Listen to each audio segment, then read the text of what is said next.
Baik, baik Bapak Ibu, acara hari ini mungkin semi formal saja nih. Jadi acaranya nanti yang pertama akan ada sambutan dari Kepala LP3, kemudian yang kedua sosialisasi pedoman kurikulum, termasuk di dalamnya adalah template kurikulum dan RPS yang terbaru. Kemudian yang berikutnya ada sosialisasi pedoman pembelajaran nanti terkait dengan template monef pembelajaran dan laporan kinerja program studi. Selanjutnya adalah penutup. Baik Bapak Ibu, sebelum memulai kegiatan hari ini, dengan harapan kegiatan hari ini dapat berjalan dengan lancar walaupun kita laksanakan secara daring, monggo bersama-sama kita membaca basmalah bersama-sama. Bismillahirrahmanirrahim. Bismillahirrahmanirrahim. Untuk selanjutnya adalah sambutan dari Kepala Lembaga Pengkajian dan Pengembangan Pendidikan kepada Bapak Dr. Haris Hermawan MM, dipersilahkan.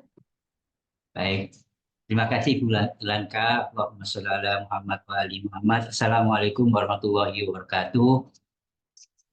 Waalaikumsalam warahmatullahi. Terima kasih kepada Bapak dan Ibu pimpinan Kaprodi, UPM dan GPM.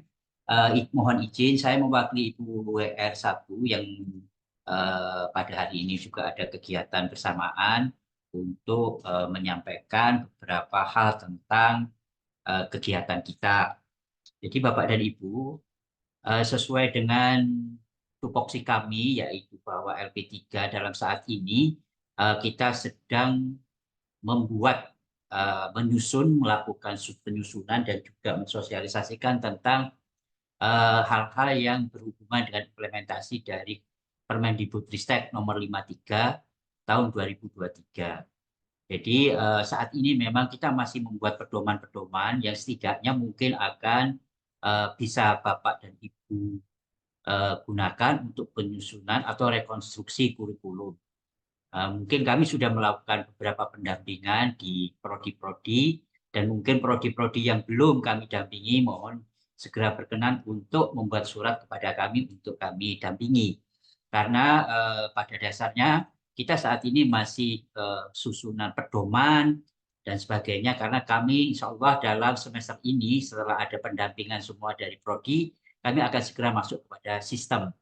Di mana sistem ini setidaknya akan mempermudah bagi kami setelah melihat kasus-kasus pendampingan dari prodi-prodi.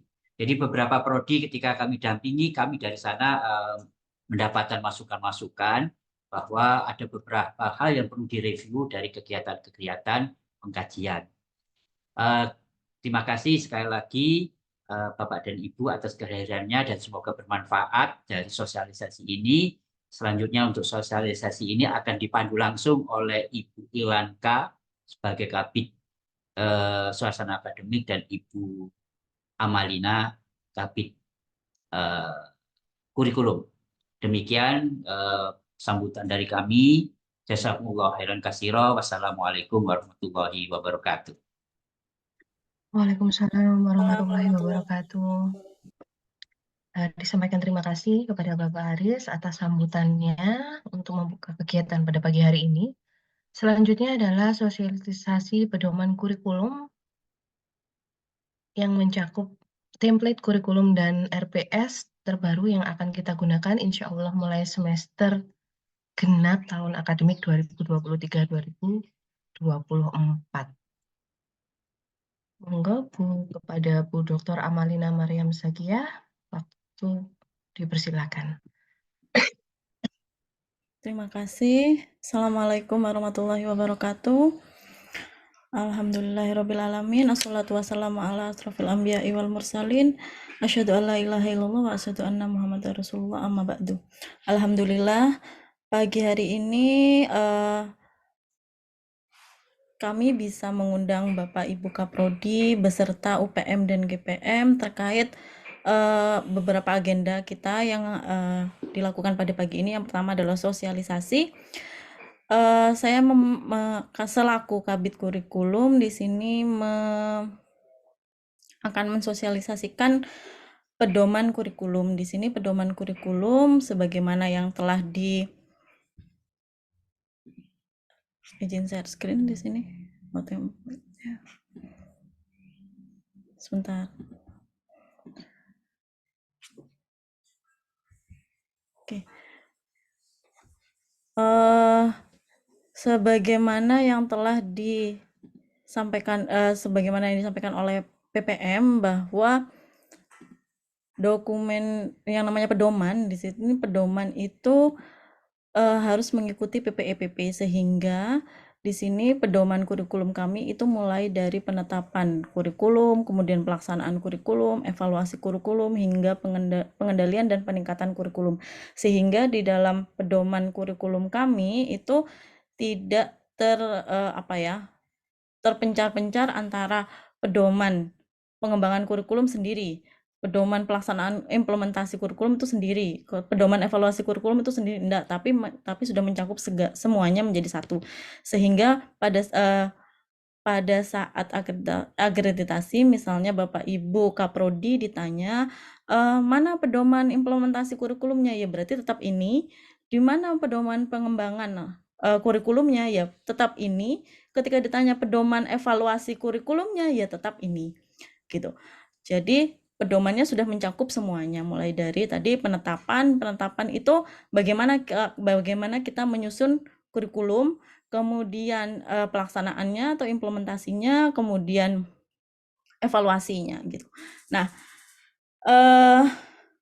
selanjutnya saya hanya akan menyampaikan secara ringkas, karena nanti pedoman ini akan kami letakkan di website LP3, yang mana selanjutnya Bapak Ibu Kaprodi bisa mengunduh dan menggunakan untuk yang sebagaimana mestinya, gitu ya. Jadi untuk keperluan kurikulum.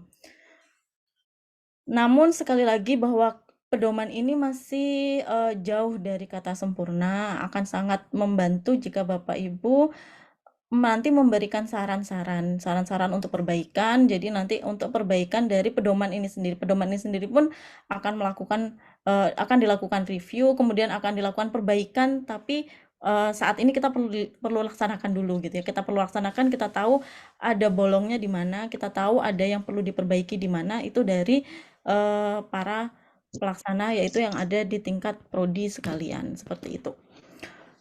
Kemudian di sini ya kita mulai dari pendahuluan. Karena ini pedoman sudah ditetapkan, sebenarnya kami sudah ada surat keputusan, yaitu penetapannya. Kemudian halaman pengesahannya juga ini sudah disahkan.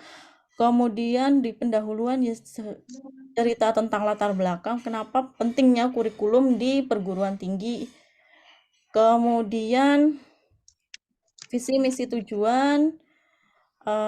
Selanjutnya, nah di penyusunan ini kita ada beberapa langkah yang harus dilakukan pada saat penyusunan kurikulum. Langkah-langkahnya kurang lebih seperti ini. Jadi ini dasarnya dari mana, Bu Amalina? Dasarnya ini adalah dari pedoman kurikulum yang dikeluarkan oleh kementerian. Jadi kurikulum kita itu berangkat dari evaluasi dulu. Jadi sebelum kan kita kalau untuk prodi yang sudah bukan yang baru berdiri, gitu ya, berarti kan sudah melakukan evaluasi. Anggapannya asumsinya begitu, sudah melakukan evaluasi kurikulum, sehingga kenapa kurikulumnya perlu dilakukan perbaikan. Tapi kalau dari yang belum ada sama sekali, berarti evaluasi ketercapaian CPL-nya bisa diabaikan dulu, tapi kita berangkat dari kebutuhan pasar. Kemudian juga kita perlu melakukan namanya kajian iptek, visi keilmuan, gitu ya, scientific vision, gitu kalau yang disebutkan. Nah, kemudian dari kebutuhan yang ada di luar dan permintaan dari internal, yaitu ada scientific vision-nya, itu kita akan menghasilkan namanya profil kurikulum. Profil lulusan ini kita bicara tentang okupasi, kita bicara tentang secara gampangnya itu pekerjaan yang akan pekerjaan yang akan dilakukan oleh lulusan kita, gitu ya. Mereka akan bekerja di bidang apa. Nah, bidang-bidang itu akan memerlukan kompetensi tertentu. Nah, baru akan muncul di bawahnya, yaitu rumusan capaian pembelajaran. Nah, capaian pembelajaran ini bicara tentang kompetensi-kompetensi yang dibutuhkan oleh profil-profil lulusan tersebut. Kemudian dari CPL, nah di samping kiri dan samping kanannya di sini adalah samping kanan ini sumbernya gitu ya, sumber-sumber dari pengadaan atau penyusunannya tersebut, tapi dari sisi sebelah kiri ini adalah keterlibatannya. Jadi ini harus keterlibatan stakeholder itu sangat diperlukan dalam penyusunan kurikulum, dan ini juga akan diminta dibuktikan pada saat akreditasi. Akreditasi kita membuktikan mana bukti keterlibatan stakeholder, karena kalau kita tidak melibatkan stakeholder bisa jadi kurikulum yang kita susun itu tidak sesuai dengan stakeholder, tidak sesuai dengan pasar, intinya gitu, tidak link and match. Nah, kemudian selanjutnya dari CPL kemudian menjadi learning outcome, CPL atau learning outcome atau LO ini ya.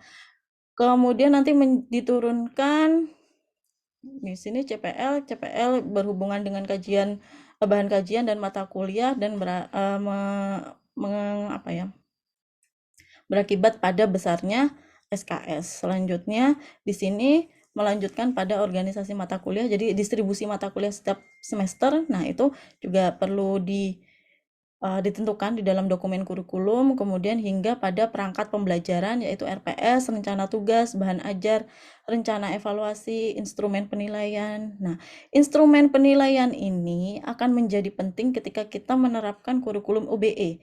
Kurikulum OBE ini outcome based education itu ya. OBE itu kita harus mampu mengukur janji-janji kita gitu, seperti itu ya. Jadi kita punya janji akan menghasilkan lulusan yang demikian. Untuk menghasilkan itu kita memerlukan step-step ini gitu ya. Jadi kompetensi-kompetensinya. Nah, kompetensi-kompetensi ini harus terukur, benar nggak janji kita itu tercapai. Nah, itu harus menjadi penting di situ untuk instrumen penilaian, karena kita perlu mengukur CPL-nya. Nah, di bawahnya sini hanya penjelasan, bukan hanya sebenarnya penjelasan mengenai apa yang saya jelaskan tadi, yaitu perumusan CPL, mulai dari penetapan profil. Di sini sudah diberikan contohnya. Kemudian di sini rumusan SKL, jadi tetap menggunakan struktur ini, walaupun pada kenyataannya CPL kita sudah tidak terpisah-pisah, tapi tetap mengukur aspek-aspek ini. CPL kita tetap mengukur aspek sikap, tetap mengukur pengetahuan, tetap mengukur keterampilan umum dan keterampilan khusus, walaupun tidak terpisah sendiri-sendiri. Walaupun mau dipisahkan sendiri-sendiri, tapi tidak menjadi CPL sikap, CPL pengetahuan, tidak seperti itu, tapi kita hanya cukup menyebutkannya sebagai CPL 1, CPL 2, dan seterusnya. Kalau penjelasan saya terlalu cepat, bisa diinterupsi, ngapunten. Selanjutnya di sini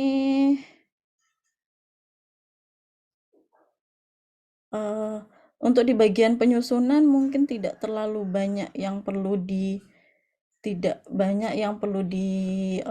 saya sampaikan sebenarnya, kurang lebih sama seperti pedoman-pedoman kurikulum sebelum-sebelumnya. Ini kan karena menyempurnakan. Kemudian isian untuk CPL prodi dan bahan kajiannya, kemudian bahan kajian, deskripsinya ini perlu diisikan. Kemudian saya lanjut langsung yang menjadi highlight dari pedoman ini, keterbaruannya yaitu terutama di bagian evaluasi. Nah, evaluasi di sini kami menyebutkan bahwa evaluasi itu dilakukan di dalam 2 tahap, yaitu tahap formatif dan tahap sumatif. Tahap formatif itu adalah evaluasi kurikulum tidak dilakukan di akhir, tapi pada saat masa tempuh kurikulum itu berjalan. Jadi kalau evaluasi sumatif itu kan dilakukan secara berkala setiap 4-5 tahun. 4-5 tahun ini anggapannya adalah masa tempuh kurikulum. Masa tempuh kurikulum untuk menghasilkan satu lulusan ya, satu kali angkatan lulusan. Jadi mulai dari semester 1 hingga semester 8 ataupun lebih. Nah, seperti itu. Nah, evaluasi sumatif ini kan dilakukan di akhir, berarti seperti itu. Tapi evaluasi formatif ini dilakukan di tengah-tengah. Nah, dilakukan di tengah-tengah itu melalui apa? Melalui ketercapaian CPL dan pengukuran ketercapaian CPMK dan sub CPMK. Walaupun nanti kita fokusnya adalah di pengukuran sub CPMK. Ini yang belum kita lakukan hingga saat ini. Untuk kita bisa mengklaim bahwa kurikulum kita OBE, berarti kita harus melakukan pengukuran sub CPMK. Nah, ini imbasnya adalah pada RPS-nya.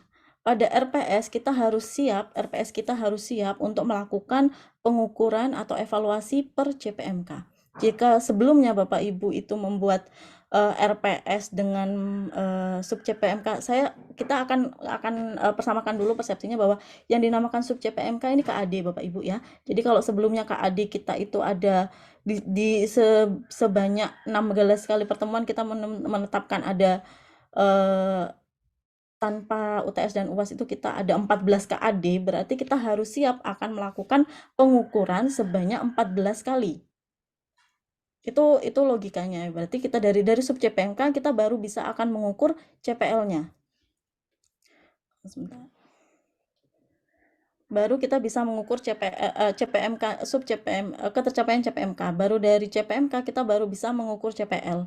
Nah, baru janji kita yang tadi bahwa kompetensi kita lulusan kita memiliki kompetensi begini itu kita bisa terukur, bisa tercapai.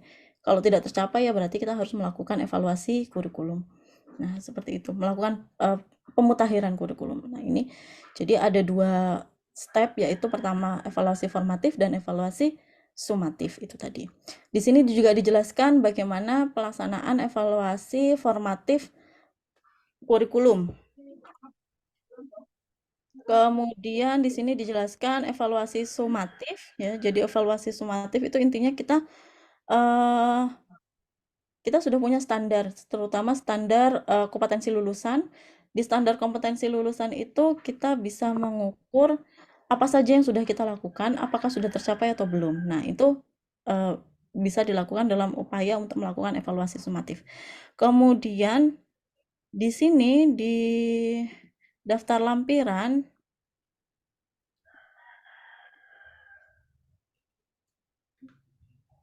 saya juga memberikan untuk evaluasi, monitoring dan evaluasi pengembangan kurikulum. Jadi ini yang dilakukan di sumatifnya. Jadi di akhir itu kurikulum kita kan perlu dievaluasi. Masih relevankah dengan saat ini? Apakah perlu kita ubah? Kalau kita ubah, seberapa banyak yang perlu kita ubah? Nah, ini kita bisa melakukan evaluasi terhadap diri kita, evaluasi terhadap kurikulum secara mandiri.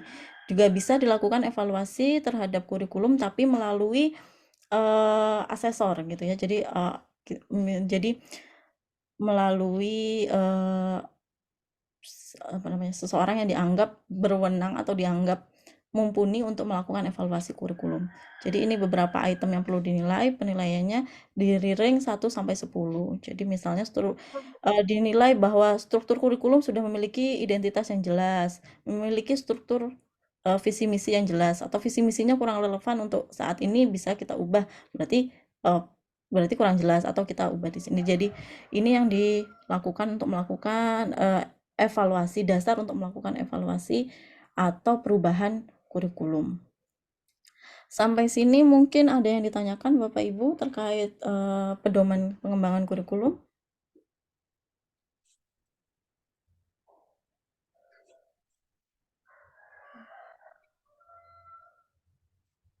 Sepertinya belum ya. Oke, saya lanjutkan lagi.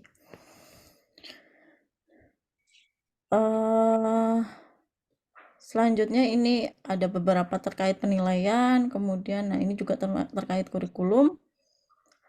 Apabila kurikulum yang kita susun itu belum melibatkan semua dosen, berarti poinnya itu kecil. Semua dosen bukan berarti dilibatkan dari awal gitu ya. Dari awal perlu dibentuk namanya tim kurikulum. Jadi disebutkan di sini bahwa yang menyusun kurikulum itu adalah sebuah tim. Tim ini dibentuk oleh Kaprodi, kemudian dengan SK Dekan gitu.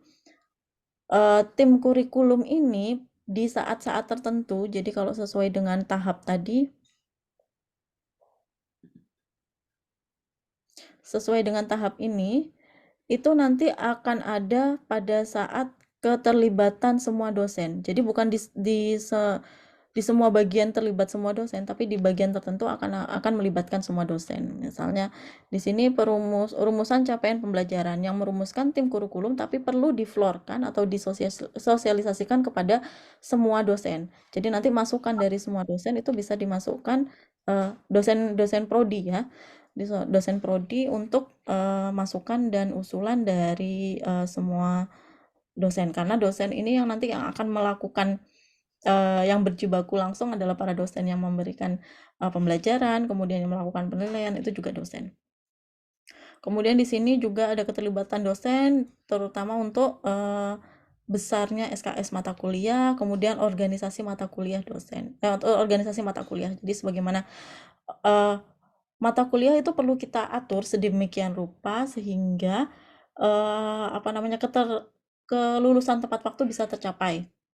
Kita atur sedemikian sehingga pada semester 6 dan 7 mahasiswa apabila mengambil MBKM memilih untuk melakukan MBKM itu tetap bisa terakomodasi gitu ya, tetap bisa mereka terkonversi dengan baik.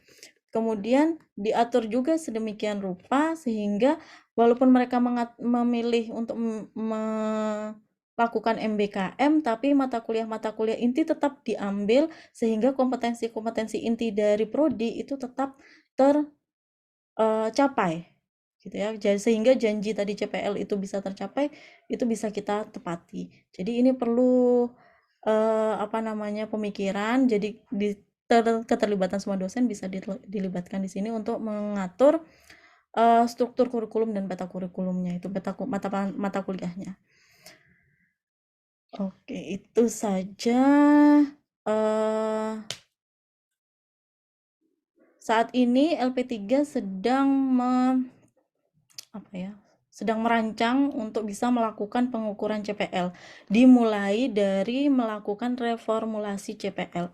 Reformulasi ini seharusnya sudah selesai di bulan ini gitu ya. Jadi kami mohon kepada para kaprodi untuk segera mengumpulkan hasil dari reformulasi CPL-nya. Jadi reformulasi CPL itu tidak hanya suara.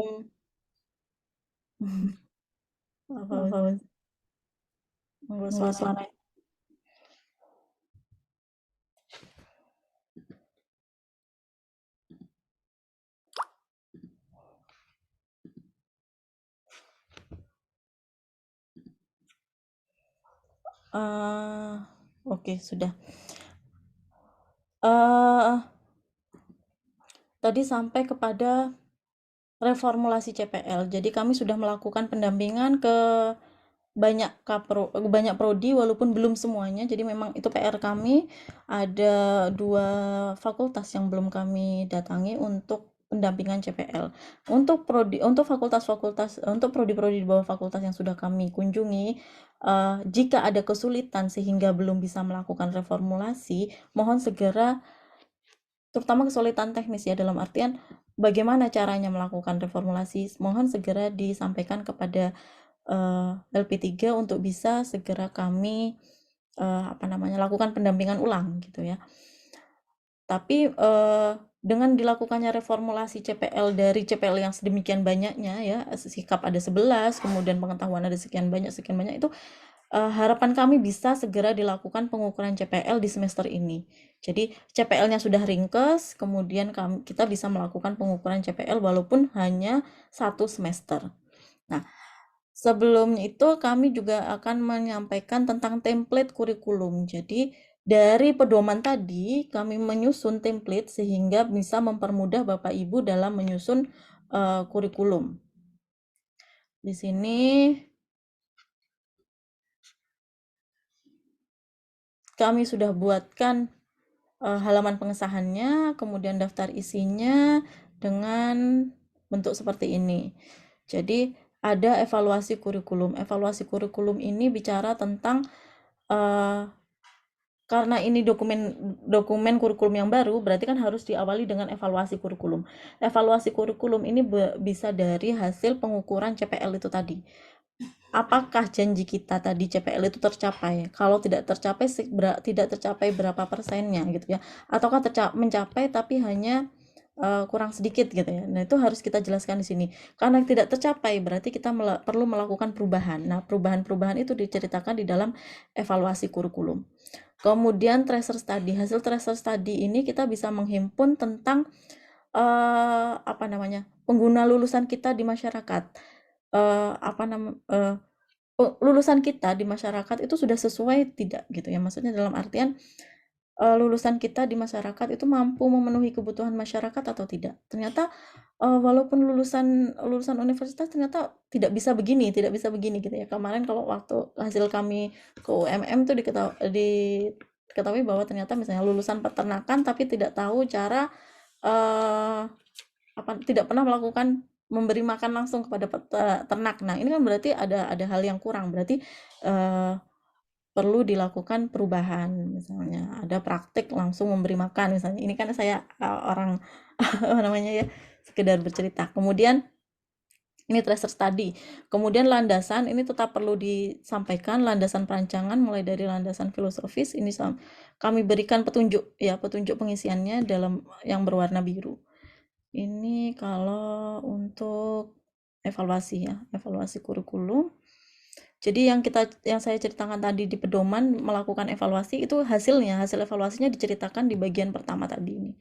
Kemudian ini bagian landasan. Kemudian rumusan visi misi kami sudah berikan juga, visi misi universitasnya. Di sini ada misi-misi fakultas harus tetap kita cantumkan ya, prodi tetap mencantumkan visi misi fakultas. Kemudian university value-nya. Kemudian di sini profil lulusan kami berikan template-nya sehingga bisa langsung diisi. Kemudian di sini CPL. Nah, ini CPL yang masih lama itu bentuknya seperti ini. CPL yang baru tapi kami hanya perlu menampilkan saja bahwa dulu itu ada kayak gini, mungkin bisa dijadikan pertimbangan dalam menyusun CPL yang baru. Nah, jadi CPL yang baru bentuknya hanya begini, CPL 1, CPL 2, CPL 3, CPL 4. Kemudian matrik hubungan CPL dan profil lulusan, ini penting juga. Jadi CPL kita yang nomor 1 itu ternyata akan menghasilkan kompetensi untuk profil lulusan yang mana gitu. Jadi itu dicentang begini. Kemudian penetapan bahan kajian ya, bahan kajiannya kita deskripsikan, kemudian kita beri kode, kemudian nama bahan kajiannya.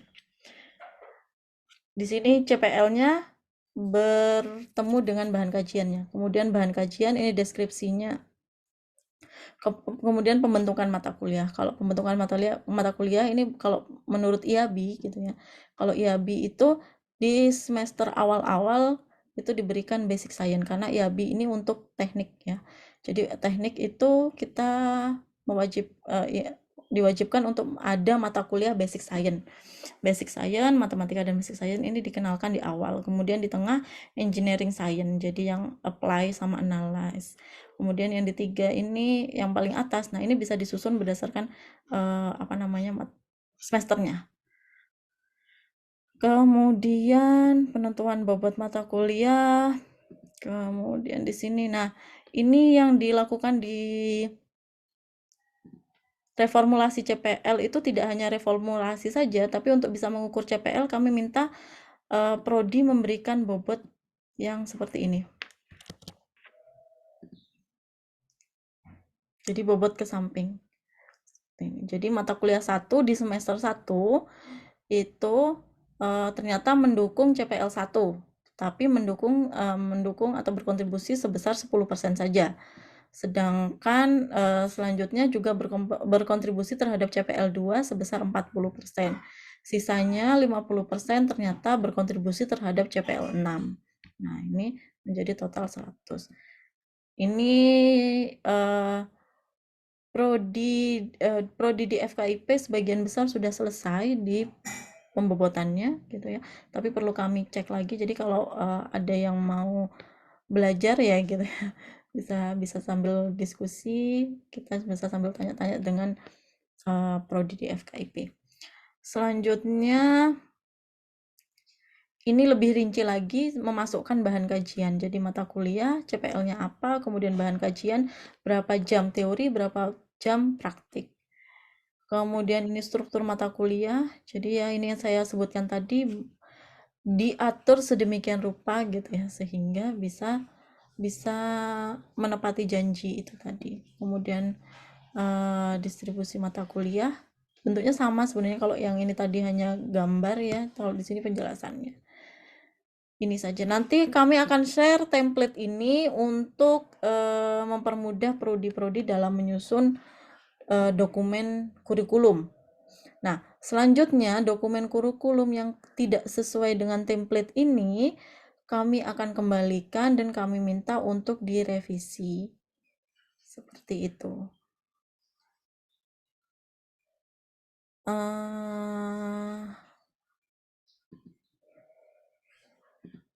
Satu lagi yaitu tentang RPS. Karena tadi sudah disebutkan bahwa RPS itu akan berubah di semester ini. Berubahnya di bagian apa? Berubahnya ini kami berikan template untuk RPS. RPS ini kami rubah, hanya sedikit sebenarnya perubahannya, tapi lumayan signifikan karena dengan template ini kami bisa gitu ya, bukan hanya kami bisa menyusun sistem yang bisa melakukan pengukuran terhadap CPMK dan CPL. Jadi ini bagian-bagian yang seperti ini silahkan diisi oleh setiap dosen. Kemudian bagian ini tetap, bagian ini ada perubahan. Jadi di bagian CPL silahkan ditulis CPL yang berkontribusi terhadap program terhadap mata kuliah. Bisa jika mata kuliah tadi mata kuliah 1 di mata kuliah 1 di semester 1 itu CPL yang berkontribusi adalah CPL 1, CPL 2 dan CPL 6. Berarti yang ditulis di sini hanya cukup CPL 1, CPL 2 dan CPL 6. Berisikan CPL prodi yang dibebankan pada mata kuliah. Selanjutnya, CPL tersebut diturunkan ke CPMK. Gitu ya. CPMK 1, kalau memang CPMK-nya ada 2 ya berarti tulis saja CPMK-nya ada 2. Kalau CPMK-nya cuma 1 ya tulis saja CPMK-nya 1. Kemudian di bawahnya dituliskan juga sub CPMK. Sub CPMK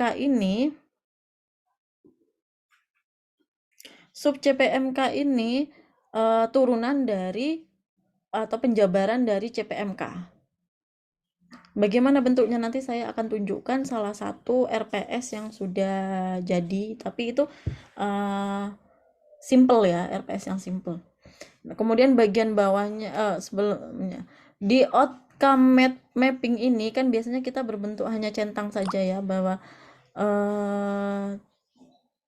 CPMK ini mengukur CPL mana gitu ya. Nah, saat ini harus diisi dengan prosentase. Kemudian di bagian bawah di sini ada bobot CPL pada CPMK, ini mengambil dari dokumen kurikulum. Kemudian ini ada analisis pembelajaran seperti biasa. Kemudian di sini seharusnya bukan KAD lagi tapi sub CPMK. Sehingga kita akan membuang istilah KAD tapi kita fokus kepada sub CPMK.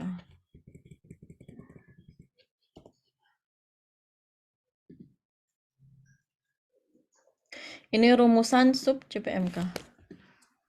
Gitu ya.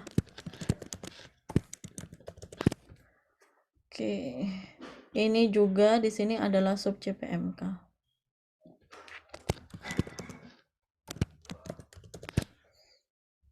Nah,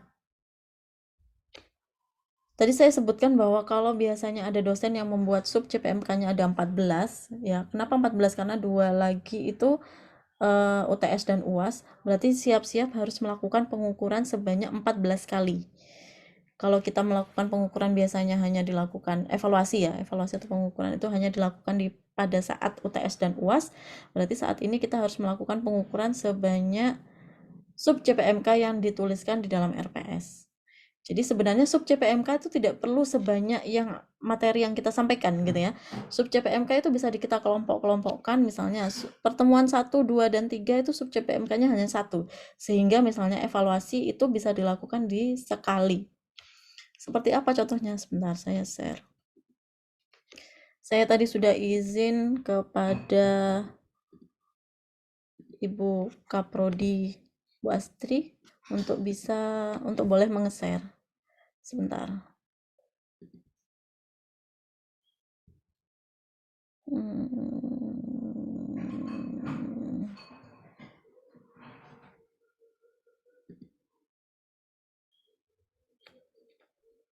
Apakah terlihat?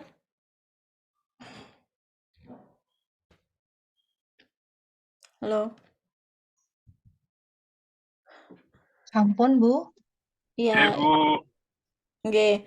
Ini contoh RPS yang disusun oleh Pak Agus Milu di Bahasa Indonesia. Nah, ini sudah menggunakan template yang baru karena saya lihat di sini sudah begini. Walaupun ini saya katakan ngapunten ya Pak Agus Milu apabila hadir, ini masih sangat sederhana. Kenapa? Karena CPL yang dibebankan itu hanya 1 kepada mata kuliah ini. Sehingga di sini bentuknya adalah 100% semuanya. Jadi semuanya pasti otomatis akan mengukur CPL 1. Gitu ya. CPL 1-nya apa? Ternyata adalah memecah permasalahan pembelajaran bahasa Indonesia melalui penelitian inter dan multidisipliner atau pengabdian masyarakat. Walaupun saya kurang paham ini sebenarnya bagaimana gitu ya. Nah, kemudian sub CPMK-nya pun hanya 1. Tapi sub CPMK-nya ada 10. Sehingga seharusnya nanti Bapak Agus Milu akan melakukan pengukuran sebanyak 10 kali sehingga akan ada 10 nilai. Jadi misalnya nanti hasil sub CPMK 1 itu dia menghasilkan nilai 90. Berarti nanti di sini nilainya adalah 90. Karena 90 dikalikan 100% ya 90. Seperti ini.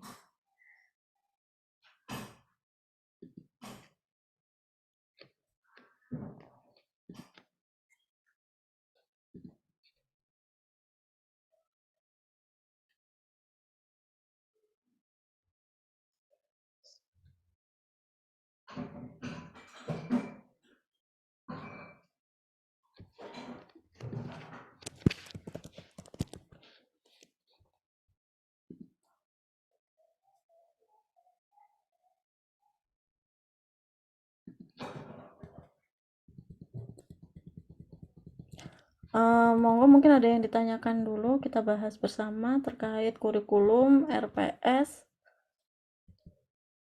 domain kurikulum, template RPS. Monggo.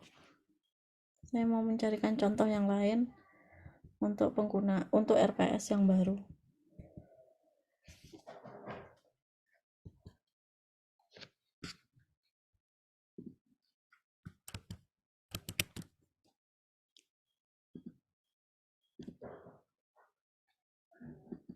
Kalau tidak ada, saya serahkan kepada Bu Ilanka. Monggo Bu Ilanka.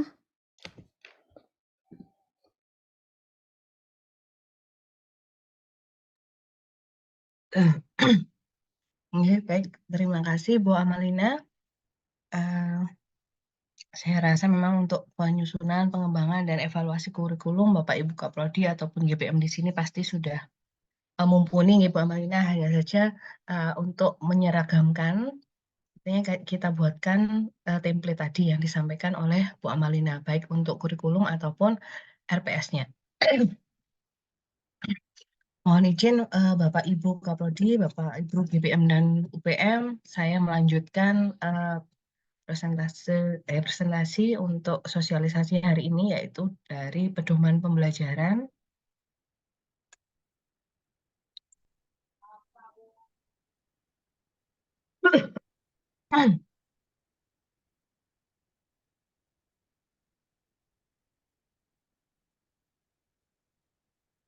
Nah, sudah muncul nih, Bapak Ibu. Sudah, Bu. Ya, jadi seperti yang tampak di layar Bapak Ibu sekalian, jadi kita akhirnya alhamdulillah sudah memiliki pedoman pembelajaran. Jadi yang dari dulu belum ada, kita alhamdulillah sudah ada pedoman pembelajaran. Kebetulan yang menyusun adalah saya sendiri, kemudian ada Bu Dr. Lady Agustina dan Bapak Denny Arifianto MKOM merupakan Kepala Lembaga LPMA. Kemudian dalam penyusunannya kami juga ada kontributor. Jadi yang pertama dari PPM Ibu Sri Wahyuni, kemudian dari Prodi Matematika atau Kaprodi Matematika yang lama ya sebelum Bu Ledi ada Bu Yoga Dwi Windy Kusuma, kemudian dari TIP ada Pak Danu Indrawardana. Baik Bapak Ibu, sama halnya seperti yang disampaikan oleh Bu Amalina tadi bahwa dalam menyusun pedoman kami selalu mengikuti arahan dari PPM yaitu untuk menyusun pedoman secara PPEPP ya. Jadi di sini pun juga tidak eksplisit mungkin dari beberapa poin pembelajaran yang dibutuhkan untuk akreditasi. Namun insya Allah di dalam pedoman ini sudah mencakup segalanya. Jadi ada pendahuluan, tidak perlu saya jelaskan lagi. Visi misi tujuan universitas, Bapak Ibu semuanya juga sudah paham di sini. Kemudian ada perencanaan pembelajaran, saya sedikit masuk di sini. Insya Allah yang ada di dalam sini adalah yang biasa kita lakukan Bapak Ibu. Jadi terkait dengan perencanaan pembelajaran, yang pertama ada kurikulum di sini. Pedoman kurikulumnya sudah dijelaskan oleh Bu Amalina tadi, kemudian ada RPS juga sudah disampaikan template-nya.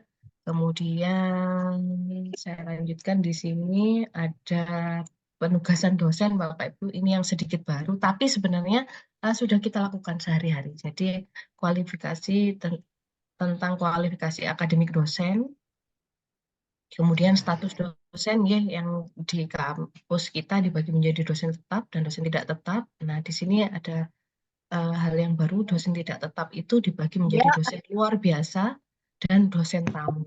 Jadi jika Bapak Ibu mengadakan perkuliahan dosen tamu itu termasuk dalam dosen tidak tetap. Kemudian ada sedikit beban kerja dosen di sini. Insya Allah Bapak Ibu sudah paham. Kemudian beban SKS mengajar. Nah ini yang penetapannya ada di edaran.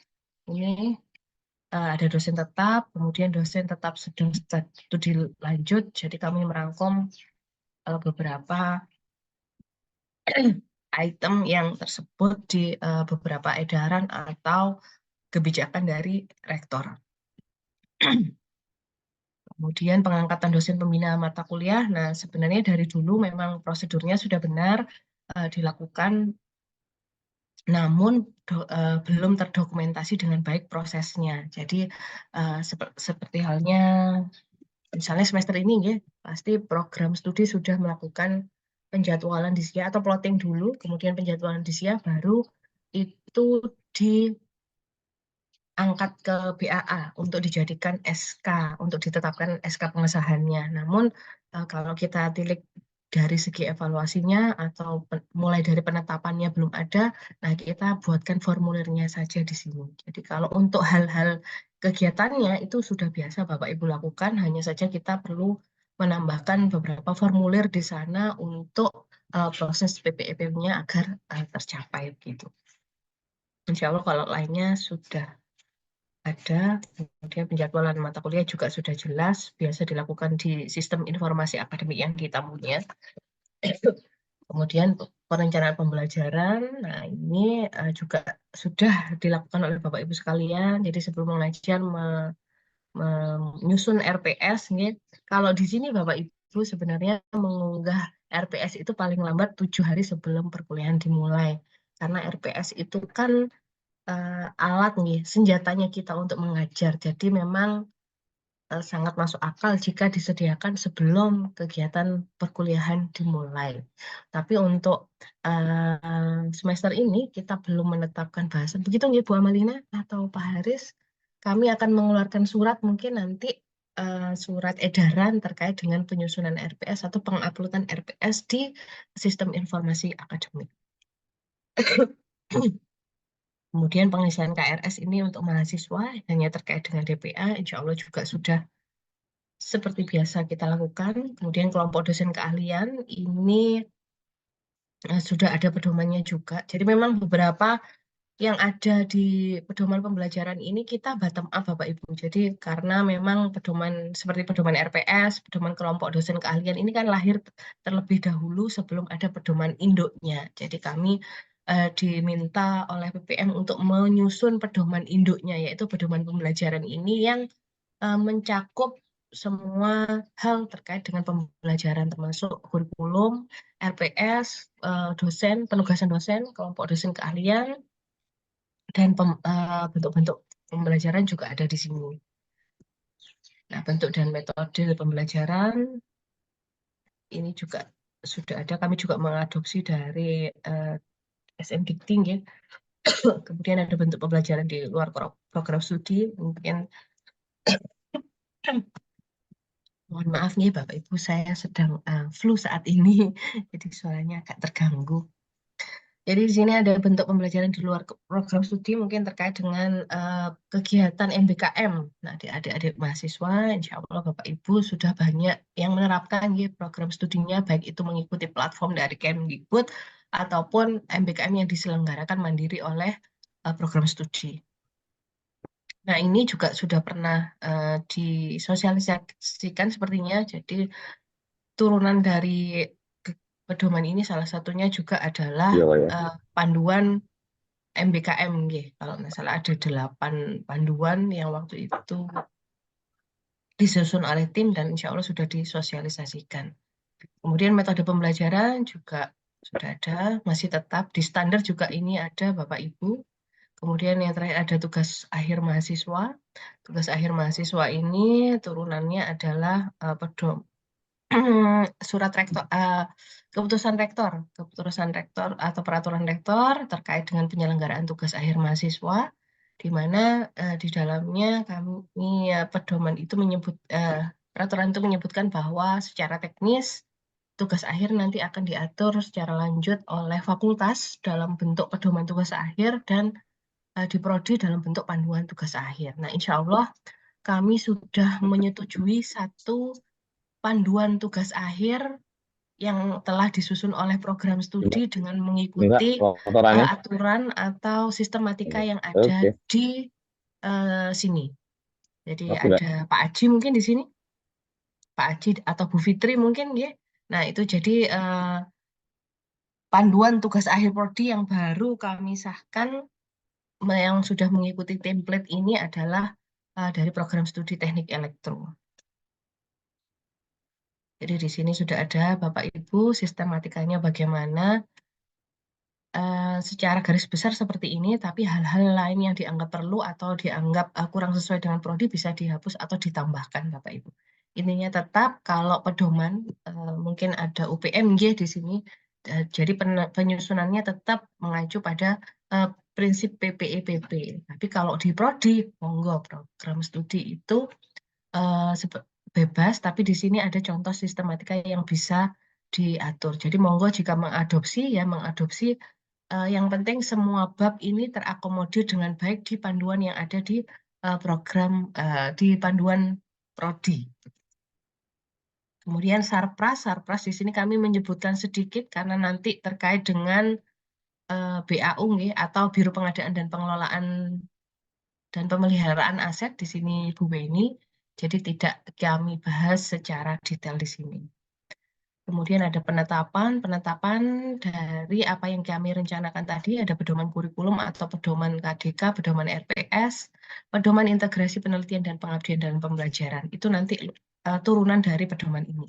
Kemudian juga ada penetapan SK dosen pembina mata kuliah, kemudian pedoman dan panduan tugas akhir untuk fakultas dan prodi. Kemudian SK penggunaan ruang. Nah, ini hal yang baru juga Bapak Ibu. Selama ini kan kita menggunakan ruang memang diatur oleh BAU, tapi belum ada dokumentasi legalnya. Jadi kalau kita ditanya misalnya ada MONEF atau ada kegiatan lainnya berhubung dengan akreditasi, pasti ditanyakan dokumen legalnya. Nah, ini harapannya mulai semester ini kita sudah bisa mendapatkan legalisasi dari segala hal yang kita lakukan, baik itu di bidang pembelajaran ataupun dharma lainnya. Kemudian untuk pelaksanaan, nah ini apalagi Bapak Ibu sudah sangat fasih mungkin dalam melaksanakan pembelajaran, karena di sini intinya pembelajaran, jadi bentuk pembelajarannya bagaimana sudah ada bentuknya, kemudian strategi dan metodenya di sini sudah ada dan sudah ada penjelasannya Bapak Ibu. Saya yakin Bapak Ibu lebih pengalaman nggih dalam memberikan pembelajaran atau pengajaran kepada mahasiswa. Kemudian media juga ada di sini. Hanya saja nanti jika diperlukan pedoman yang mengatur tentang strategi atau metode pembelajaran. Nah, itu juga jadi satu di sini. Seperti apa yang disampaikan Bu Amalina tadi, pedoman kurikulum itu sudah menyakup pengembangan, evaluasi, peningkatan, itu sudah jadi satu. Begitu halnya juga dengan pedoman pembelajaran ini, jika ditanyakan, oh ada penugasan dosen, ada di dalam bab 3 tadi ada penugasan dosen terkait pengajaran. Kalau terkait dengan PKD dan lainnya, insya Allah nanti akan ada di LPSH. Kemudian di sini ada strategi bentuk pembelajaran ada. Di bab 3 tadi juga ada sedikit, kemudian pelaksanaannya di bab 5 sudah ada. Kemudian penilaian juga sudah ada. Di bab 5 ini sudah ada prinsip penilaian pembelajaran yang edukatif, otentik, objektif, akuntabel, dan transparan. Ini yang diharapkan memang sesuai dengan SNDikti itu sudah ada. Teknik dan instrumen penilaian nanti di lampiran juga sudah ada contohnya Bapak Ibu, contoh rubrik penilaian yang monggo jika memang dirasa sesuai atau mungkin agak-agak sesuai monggo dapat digunakan ya. Kalau tidak boleh dikembangkan. Itu hanya yang sekali lagi yang ada di pedoman ini adalah contoh saja Bapak Ibu. Tapi untuk implementasinya monggo bisa disesuaikan dengan kebutuhan Bapak Ibu sekalian di prodi masing-masing. Jadi kemudian ada kriteria penilaian di sini, ini sudah ada di SIA kita juga secara otomatis langsung keluar. Kemudian bobot penilaian, nah ini bobot penilaian ini yang sedikit baru Bapak Ibu yang ada di tahun kemarin itu permintaan dari Kemdikbud, kita dapat mengcapture bobot penilaian dari setiap mata kuliah itu, di mana di dalamnya mencakup aspek-aspek aktivitas partisipatif atau case method di sini, kemudian hasil project, jadi team based project, tugas perkuliahan, kuis, UTS, dan UAS. Nah, ini yang ada juga di template RPS yang disampaikan Bu Amalina tadi. Jadi perlu Bapak Ibu ketahui bahwa di feeder yang baru atau new feeder itu ada isian berikut Bapak Ibu. Jadi ada bobot-bobot nilai dari beberapa aspek ini yang harus diisikan sebenarnya oleh tim feeder di dalam neo feeder itu tadi. Jadi ada mata kuliah, itu ada bagian ini. Jadi bobot nilai untuk masing-masing aspek. Jika Bapak Ibu misalnya di sini tidak ada case method dalam mata kuliahnya, monggo diisikan 0%, itu tidak masalah. Tapi kalau case method ini bukan hanya studi kasus sebenarnya, tapi aktivitas partisipatif mahasiswa di kelas, keaktifan mahasiswa di kelas itu juga menjadi bagian dari poin yang pertama ini. Tapi kalau team based project ini mungkin yang belum tentu ada di mata kuliah Bapak Ibu. Tapi kalau aktivitas partisipatif, monggo diisi saja prosentasenya, karena bukan hanya studi kasus seperti yang saya sampaikan tadi, tapi juga keaktifan atau partisipatif aktif dari mahasiswa di kelas saat kegiatan pembelajaran. Mungkin tanya jawab atau diskusi itu dapat menjadi penilaian di sana. Kemudian, nah ini hal yang baru memang Bapak Ibu, yang selama ini mungkin kita hanya memenuhi untuk akreditasi saja. Nah, sekarang harapan kami sudah ada pedomannya, jadi setiap semester itu laporan pembelajaran disusun baik oleh dosen, maupun oleh KKDK, atau yang terakhir nanti oleh ketua program studi. Nah, dari laporan pembelajaran yang ada dari program studi itu kami akan membuat rangkumannya, kemudian menganalisa dari ketercapaian kegiatan pembelajaran yang ada di seluruh program studi yang ada di Universitas Muhammadiyah Jember. Jadi di sini ada hal-hal yang perlu diperhatikan Bapak Ibu. Nanti kita akan langsung lihat di lampirannya mungkin ya. Di sini ada laporan capaian KKDK, kemudian ada laporan pembelajaran program studi. Kemudian poin ke subbab yang terakhir di bab 5 atau bab pelaksanaan ini adalah survei kepuasan pembelajaran. Nah, ini awalnya survei kepuasan pembelajaran ini mungkin Bapak Ibu kenal sebagai evaluasi dosen oleh mahasiswa yang dilakukan oleh SIA. Namun karena arahan dari PPM gitu Bapak Ibu, jadi PPM atau universitas itu butuh nilai indeks kinerja dosen. Artinya indeks kinerja dosen dalam bidang pembelajaran itu LPSH tidak bisa melakukan. Akhirnya kami yang diminta untuk melakukan survei kepuasan itu. Sehingga yang dulunya EDOM kita ubah menjadi survei kepuasan pembelajaran ini yang luarannya berupa indeks kinerja dosen Bapak Ibu. Tapi untuk surveinya tetap dilakukan melalui SIA. Jadi kemarin beberapa hari yang lalu kami juga sudah berkoordinasi dengan UPTP 2 TIK. Jadi nanti kuesioner atau instrumen yang ada di SIA untuk mahasiswa itu akan kami ubah sesuai dengan pedoman ini, pedoman yang terbaru. Jadi ini nanti indeks nilai kinerja dosennya ini. Nah, luaran dari atau nilai kinerja dosen ini nanti kami yang akan merecord nih Bapak Ibu, dari Bapak Ibu sekalian kami akan melaporkannya ke LPSH. Ini. Jadi ada interval penilaiannya, kinerja Bapak Ibu sekalian bagaimana. Ini A ada di rentang 3,6 sampai 4, 3 sampai 3,59 itu baik, cukup, dan kurang. Gitu, nanti ininya ada di belakang Bapak Ibu, kemudian ada evaluasi, sama pengendalian dan peningkatan juga sama seperti halnya dari kegiatan lainnya. Saya mohon izin saya langsung ke lampiran saja untuk menunjukkan. Nah, ini yang pertama ada rencana plotting dosen mata kuliah. Nah, ini masih kami pikirkan nanti berupa Google Form atau begini saja. Kami akan berkoordinasi lebih lanjut dengan Kepala Biro Administrasi Akademik ya, Pak Wiwi.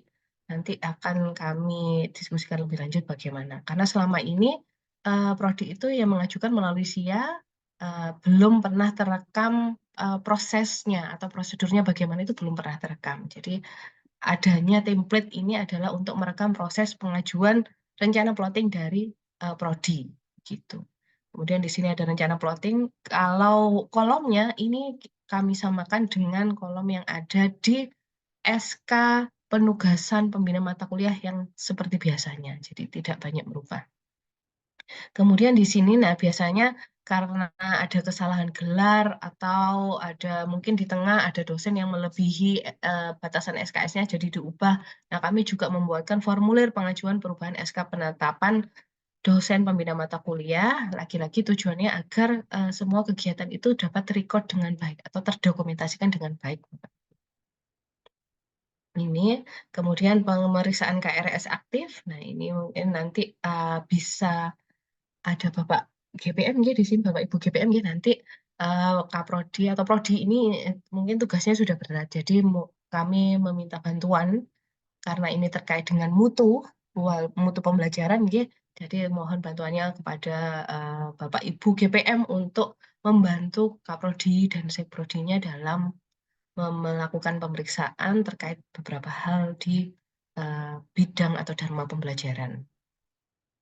Jadi ini pemeriksaan mahasiswa aktif, kemudian pengajuan SK pengangkatan dosen, ini juga ada checklistnya. Jadi harapan kami di tingkat dekan, mungkin nanti UPM juga bisa membantu, karena sebelumnya sudah ada edaran terkait dengan pemenuhan batas maksimum, kemudian juga batas beban SKS antar dosen ada, ini harapannya kami di pihak fakultas sebelum itu naik ke BAA, pihak fakultas sudah ngecek juga. Jadi selain ada Kaprodi, fakultas dari Dekan dan UPM juga melakukan pengecekan apakah semuanya sudah memenuhi batas maksimum dosen tetap, batas maksimum dosen tidak tetap, dan batas beban SKS antar dosennya. Kemudian ini checklist untuk biro. Nah, biro juga akan melakukan pemeriksaan.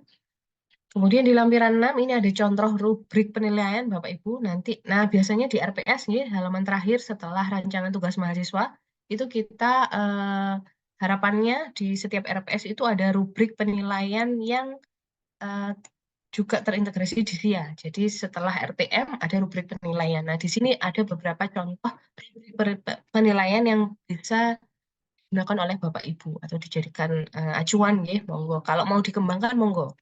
Sekali lagi kami disclaimer-nya begitu. Jadi ini contoh jika dikembangkan atau ada beberapa hal yang tidak sesuai dengan program studi Bapak Ibu bisa ada perubahan di sana. Ini ada rubrik penilaian sikap, kemudian penilaian paper atau makalah, kemudian masih paper atau makalah, penilaian partisipasi dalam pembelajaran. Ini studi kasus tadi ya Bapak Ibu, itu bisa dicatat. Mungkin keaktifan di mahasiswa di kelas juga. Nah ini ada instrumennya, kemudian unjuk kerja atau presentasi kelompok, berikut instrumennya, kemudian penilaian proyek juga ada contohnya. Nah, untuk aspek-aspeknya ini bisa disesuaikan ataupun item-item yang ada di setiap aspek bisa disesuaikan dengan kebutuhan Bapak Ibu sekalian sesuai dengan mata kuliahnya. Di penilaian produknya ini juga sudah ada. Kemudian, nah ini template pembelajaran dosen. Nah ini Bapak Ibu, harapannya seluruh dosen, saya pun di sini tak terlepas dari kewajiban untuk sebenarnya menyusun laporan pembelajaran. Nah ini adalah template-nya Bapak Ibu. Ini untuk dosen ya, bukan untuk Kaprodi dan GPM. Ini setiap dosen itu menyusun laporan kinerja pembelajaran. Di sini ada tabelnya, output kegiatan perencanaan pembelajaran.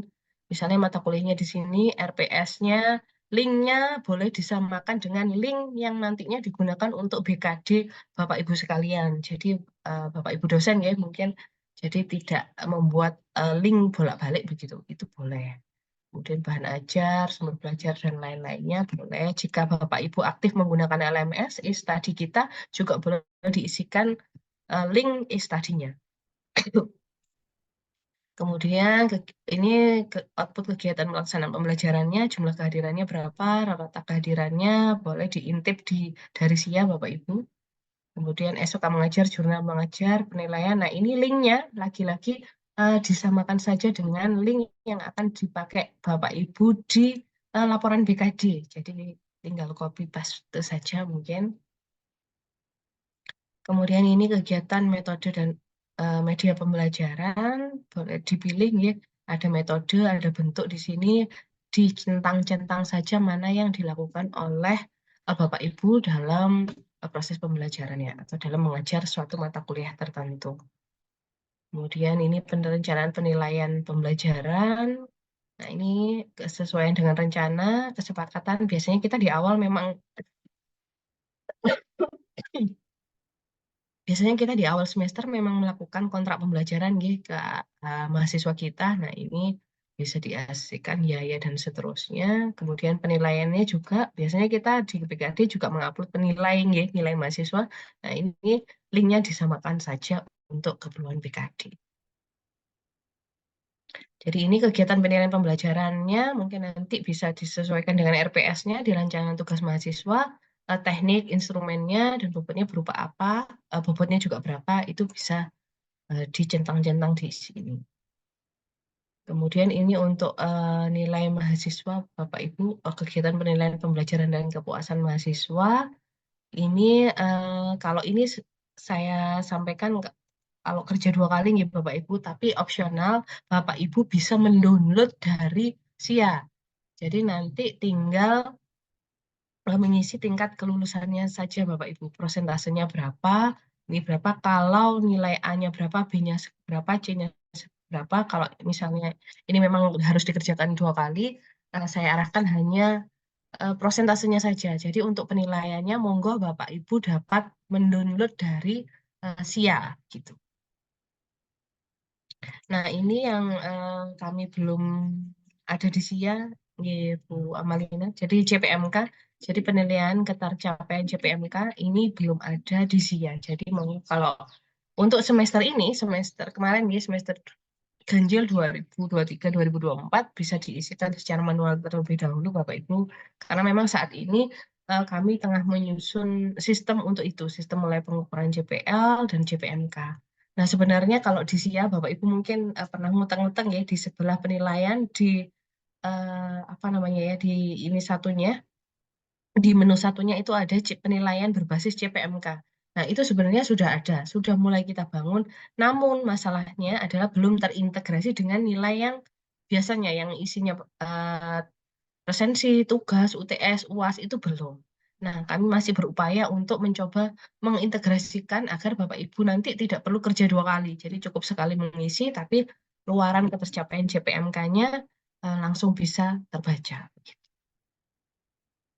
Ya, ini JPMK-nya juga tabel 8 dan tabel 8 ini masih dilaksanakan secara manual Bapak Ibu, karena seperti yang saya sampaikan tadi, penilaian berbasis JPMK di SIA itu belum terintegrasi dengan penilaian yang diisikan di menu sebelumnya. Itu kemudian kelompok dosen keahlian sebenarnya hanya merangkum saja, jadi nanti mungkin akan ada pertemuan lebih lanjut jika diperlukan dengan KKDK. Nah, ini untuk laporan pembelajaran program studi. Ini sudah kami sediakan template-nya, Bapak Ibu. Jadi titik-titiknya boleh diisi. Kemudian ini untuk prakata dan lain-lainnya coba kami bantu mengisi. Nah, latar belakang dan lain-lainnya, monggo kalau ada yang ingin ditambahkan atau merasa, saya nggak cocok dengan apa yang dituliskan Bu Inanya, monggo. Ini bisa diubah. Pendahuluannya dan lain-lainnya boleh diubah. Dasar hukum juga kami juga isikan di sini standar mutu dan IKT yang hendak dicapai. Ini biasanya memang harus wajib ada nih sesuai dengan arahan dari BPM. Ini sudah kami isikan juga di sini. Jadi kalau tinggal copy paste ini Bapak Ibu boleh tinggal menarasikan bagaimana sih kurikulum yang digunakan, kemudian bagaimana monitoring dan evaluasi penyusunan RPS. Nah, ini nanti dasarnya dari mana? Dasarnya dari formulir MONEF yang ada di lampiran selanjutnya. Jadi ini narasinya saja Bapak Ibu. Jadi lampirannya bisa ditunjuk, misalnya penyusunan RPS, semua dosen telah mengimplementasikan case method dan project based learning atau telah mengintegrasikan penelitian dan pengabdian dalam pembelajaran. Nah, untuk buktinya dapat dilihat di form monitoring pada link berikut ini juga bisa. Perencanaan KRS juga. Jadi sekali lagi yang ada di laporan kinerja program studi ini adalah narasinya. Nah, untuk kolom-kolomnya, untuk data kuantitatifnya nanti ada di formulir MONEF. Nah, ini ringkasan Bapak Ibu, jadi resume atau kesimpulan dari apa yang sudah dilaksanakan tadi atau hasil pembelajaran tadi. Kemudian bab penutup ini sudah ada. Lampiran ini dokumentasi formulir monitoring. Nah, formulir monitoringnya di mana? Di sini. Baik, ini untuk pertanyaan kinerja dosen dulu. Ini akan diisi oleh mahasiswa Bapak Ibu yang dulunya EDOM. Nah, saat ini kita sebut sebagai instrumen penilaian kinerja dosen. Ini kami juga menyusunnya melihat dari beberapa sumber. Memberikan nama ini juga memenuhi beberapa kriteria dari, kalau nggak salah LAM, beberapa LAM itu menyebutnya bukan EDOM tapi kinerja dosen. Dan kebetulan juga LPSH itu butuh menilai indeks kinerja dosen. Akhirnya sesuai kesepakatan EDOM itu kita transformasikan ke dalam bentuk instrumen penilaian kinerja dosen oleh mahasiswa. Ini kalau nggak salah ada 30 pertanyaan Bapak Ibu. Nah, ini yang akan diintegrasikan di SIA dan mulai diberlakukan mulai semester genap tahun akademik 2023-2024. Nah, kalau saya cerita tadi formulir monitoring, nah ini Bapak Ibu formulir monitoringnya, sekali lagi di sini bukan hanya Kaprodi yang bekerja, harapannya ada GBM yang membersamai Kaprodi untuk melakukan MONEF pembelajaran di program studi masing-masing. Jadi ini ada mata kuliah, ketersediaan RPS-nya bagaimana, apakah metode pembelajaran, misalnya mata kuliah A atau matematika 1, ada case method, dan tim project-nya enggak gitu. Bisa diisi ada atau centang-centang saja. Di sini apakah sesuai dengan edaran di tahun 2023 kemarin ya, bahwa RPS yang disusun harus sudah mengintegrasikan penelitian dan atau pengabdian dari dosen atau dosen sejawat yang ada di Universitas Muhammadiyah Jember. Jadi di sini bisa diceklis saja Bapak Ibu adanya integrasi penelitian dan atau pengabdian atau belum di RPS mata kuliah yang ada di kolom nomor 2 ini.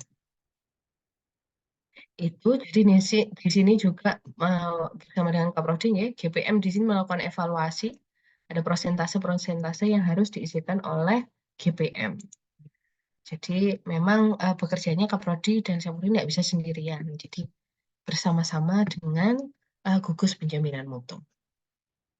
Kemudian ini pemenuhan karakteristik pembelajaran di setiap mata kuliah, bisa mengecek juga dari setiap RPS itu mana yang dipilih oleh dosen untuk memenuhi karakteristik pembelajaran. Kemudian formulir monitoring KRS mahasiswa aktif, ya, mahasiswa aktif angkatan berapa, jumlah mahasiswanya aktif berapa, mahasiswa yang telah KRS berapa. Nah, ini biasanya permasalahan yang cukup besar yang kita alami ya, di kampus kita, bahwa seringkali mahasiswa itu protol istilahnya di tengah jalan. Jadi kita perlu mengecek secara kontinu atau berkesinambungan jumlah mahasiswa aktif dan jumlah mahasiswa KRS di setiap semesternya. Jadi harapannya dengan kita memantau secara aktif, paling enggak ketika ada mahasiswa yang ingin atau mungkin cuti atau lain sebagainya, dan ini bisa kita tindak lanjuti dengan cepat begitu. Kemudian, nah ini formulir monitoring kegiatan pembelajaran di luar kampus. Saya yakin mahasiswa Bapak Ibu di program studi masing-masing sudah menerapkan kegiatan pembelajaran di ruang luar kampus atau Merdeka Belajar Kampus Merdeka, baik melalui platformnya Kemdikbud atau BKM-nya secara mandiri. Nah, ini bisa diisikan. Nah, beberapa mahasiswa mungkin terutama yang mandiri, kalau yang platform seperti MSIB, Kampus Mengajar, nanti untuk data semester ini, insya Allah akan kami share Bapak Ibu. Kebetulan ada Kaprodi yang menanyakan kemarin, jadi biar semuanya dapat, nanti kami akan mengirimkan file Excel dari mahasiswa MBKM untuk platformnya Kemdikbud yang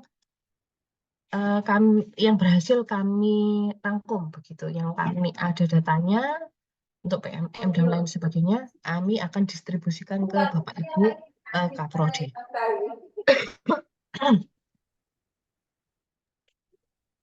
Nah, formulir kehadiran dosen dalam pembelajaran juga dilakukan oleh Bapak Ibu. Jadi dosen ini biasanya dapat dilakukan melalui siangnya Kaprodi, itu bisa untuk kehadiran mahasiswa. Ini nanti kita cek kembali di laporan yang disusun oleh masing-masing dosen. Jadi di sana ada persentase kehadiran mahasiswanya. Jadi nanti Prodi dan GPM tinggal merangkum, tinggal mengcombine istilahnya begitu.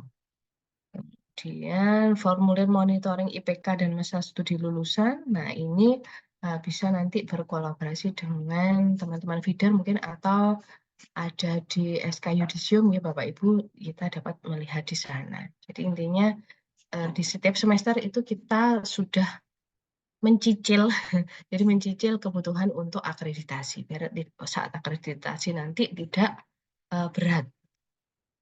Begitu. Ini untuk kami pun juga akan melakukan monef pembelajaran. Jadi di LP3 juga ada untuk seluruh program studi di sini Bapak Ibu akan melakukan hal yang sama juga. Kemudian hasilnya nanti, hasil evaluasinya akan kami sampaikan di rapat tinjauan manajemen di tingkat atas dulu, baru nanti kami sampaikan ke fakultas dan ke prodi. Harapannya juga di tingkat fakultas dan prodi juga melakukan tinjauan manajemen. Jadi itu Bapak Ibu yang dapat saya sampaikan dari pedoman pembelajaran. Jadi hal yang paling urgent yang harus dilakukan oleh prodi, saya menyebut prodi karena teruntuk Kaprodi, Sekprodi, dan untuk GPM adalah mengisikan ini, melakukan monef pembelajaran dulu tadi yang ada di lampiran 11 ini Bapak Ibu. Jadi mohon Untuk awal ini dilakukan mengenai pembelajaran dulu untuk semester ganjil di tahun akademik 2023-2024, jadi semester kemarin. Nah, untuk selanjutnya, ini kami juga memerlukan data terkait dengan kebutuhan AIPT, nggih, Bapak Ibu. Nah, monitoring pembelajaran ini juga harus dilakukan untuk di semester sebelum-sebelumnya. Jadi, tapi yang penting di semester ini jadi dulu. Nanti kita lihat bagaimana jika diimplementasikan untuk di semester-semester sebelumnya. Jadi harapannya yang semester ganjil ini yang sudah kita lalui kemarin itu diisikan dulu di formulir monitoring dan evaluasi pembelajaran ini. Jadi nanti kita lihat bagaimana prosedur atau mekanismenya untuk yang sebelumnya di tahun 2022 dan 2021. Karena memang untuk AIPT ini Bapak Ibu TS-nya adalah tahun ini, tahun akademik 2023, 23-24, kemudian TS-1-nya 22-23, TS-2-nya adalah 21-22. Jadi kita hitung mundur 2 tahun ke belakang, kalau ini kebetulan sedang berjalan. Mungkin Bapak Ibu juga ini ya, melihat kemarin tahun akademiknya diajukan ya, yang sebelumnya kita masih ada di pertengahan atau minggu ketiga bulan Maret, artinya awal semester genap kita mulai di awal Maret. Jadi sebelum puasa kita sudah mulai. Nah, itu kembali lagi untuk memenuhi kebutuhan AIPT. Baik, ini ada pertanyaan, saya langsung saja mungkin izinnya. Baik, Bu Ria, apabila tim teaching, apakah tetap masing-masing dosen melaporkan atau bisa jadi laporan kinerja dosen tim teaching? Nah, ini Bapak Ibu, jadi laporannya adalah per dosen. Jadi walaupun nanti tim teaching diisikan saja bahwa tim teaching bisa, yang melaporkan adalah ketuanya. Jadi biasanya kan ada dosen, ya dosen pertama dan dosen kedua. Itu nanti yang melaporkan di formulir adalah dosen yang pertama. Atau memang jika ada koordinatornya, mungkin ada, saya pernah tahu ya ada beberapa prodi yang untuk satu mata kuliah itu eh, ditetapkan koordinatornya. Nah, itu nanti koordinatornya yang melaporkan ke dalam formulir pembelajaran tadi, formulir kinerja dosen tadi. Jadi agar nanti yang, kan ini ditarik oleh KKDK nih, biar KKDK-nya tidak bingung, jadi salah satu saja yang melaporkan di laporan kinerja pembelajaran dosen. Nanti mungkin diberikan tanda bintang atau di blog boleh bahwa kegiatannya itu adalah tim teaching. Kemudian pertanyaan yang kedua, laporan program MBKM yang dilakukan di luar program studi yang tidak di luar kampus, tapi di dalam PT sendiri apa tidak perlu dilaporkan juga? Oh, enggak, semuanya. Jadi laporan MBKM Merdeka Belajar itu memang tidak harus di luar kampus, nggih. Yang saya contohkan tadi yang platformnya Kemdikbud, Bapak Ibu, atau Mandiri. Yang saya sebutkan Mandiri itu tadi boleh dilakukan di dalam prodi, juga boleh dilakukan di luar program studi. Artinya kita kembali lagi ke definisi MBKM yang sebenarnya ya, MBKM itu kan memberikan kewenangan kepada mahasiswa untuk belajar di luar program studinya, selama 3 semester. Artinya mahasiswa dapat belajar di luar program studi, tapi tetap di universitas itu diperbolehkan. Misalnya pertukaran pelajar antar prodi di dalam Universitas Muhammadiyah Jember itu kan diperbolehkan. Hanya saja batasnya hanya 1 semester saja. Tapi kalau di luar, benar-benar di luar PT kita, di luar UNMUH, itu mahasiswa dapat melakukan maksimal 2 semester, Bapak Ibu. Jadi untuk yang MBKM ini, namanya MBKM itu kan selalu di luar program studi, nih. Baik yang di luar PT atau di dalam PT, itu tetap Bapak Ibu laporkan.